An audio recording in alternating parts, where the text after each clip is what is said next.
Thom Hartmann here on the news. You need to know this. Multimillionaire K Street lobbyist, billionaire toady, and Republican anti-tax master Grover Norquist is losing his grip on power.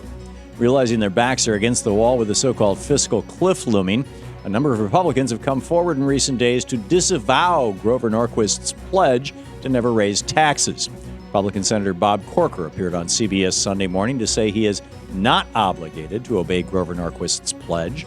That echoes comments made by Senators Lindsey Graham and Saxby Chambliss over the weekend, who both distanced themselves from the pledge, saying they would break their pledge to Norquist for the good of the country. This morning, Norquist himself went on TV in a desperate attempt to hold his Republican lackeys in line, saying, "We've got some people discussing impure thoughts on national television." Last time I checked, there's only one pledge that our elected representatives should be taking, and that's the pledge to defend the Constitution against all its enemies, foreign and domestic. Norquist's pledge, or any other pledge to deep-pocketed lobbyists that sacrifices the economic health of our nation to grow the bank accounts of the global elite, is nothing short of supporting enemies of the Constitution. But since the Republican Party has been the party of the 1% ever since the 1880s, don't expect too much to change anytime soon. In screwed news, it could get a lot easier for authorities to snoop through your email. The Senate is about to vote on legislation to update an old 1980s surveillance law to account for the new digital world. In earlier versions of the bill, the Democratic chairman of the Senate Judiciary Committee, Vermont's Patrick Leahy, said the law should protect Internet users by requiring law enforcement agencies to obtain a search warrant before looking at your email. But a new version of the bill, heavily influenced by law enforcement agencies, makes it even easier for the government to read our emails. As CNET reports, the new bill would give 22 different agencies the legal authority to read emails, private Google Docs, person-to-person Twitter messages, and private Facebook posts, all without a search warrant. The law also doesn't even require the FBI and Homeland Security to notify the user or even a judge. This is the latest unconstitutional assault on our individual privacy in post-9/11 America. Call your members of Congress and tell them to stop this attempt to further shred the Constitution. In the best of the rest of the news, while frenzied shoppers shoved and bit each other in Walmarts across America this Black Friday, workers and activists staged protests against that retail giant's treatment of their employees. In more than 100 cities in 46 states, hundreds of Walmart employees walked off the job and were joined by thousands of supporters to raise awareness of Walmart's low-wage, low-benefit work environment. At one store in Paramount, California, as many as 600 protesters showed up. And at another store in Hanover, Maryland, 400 store employees, union workers, and activists joined together to speak out against Walmart. Black Friday is the perfect day for labor actions against low-wage, high-profit corporations like Walmart.